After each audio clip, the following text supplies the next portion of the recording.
高雄的中正高工有3位学生，伫今年的高雄市科学展览会发明一种地下水道摄影车，会当感应到有毒的气体。因讲这发明的动机是因为2014年高雄发生气崩事件。另外，也有学生利用这食物红胶壳，研发出会当防止晒日头的面油。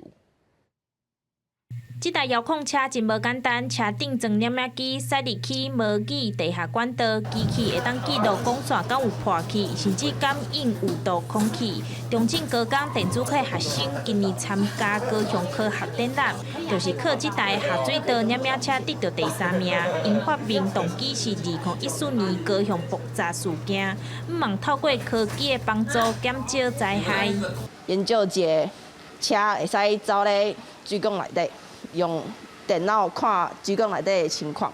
得到好成绩的，阁有这3位化工科的学生，因研发这款红胶壳的面霜，会当消炎，甚至当作防晒面油使用。得到农业食品学科第2名。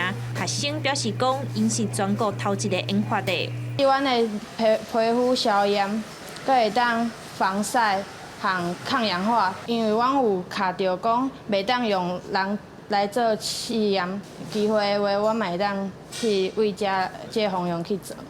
今年高雄市科学展览会有401件作品参赛，中正高工有9组作品得奖，不少主题拢甲环保有关系。学校也摕到团体第3名，是唯一得奖的高职学校。自学校来讲，科展这个部分是入于各项竞赛一个基础这个部分。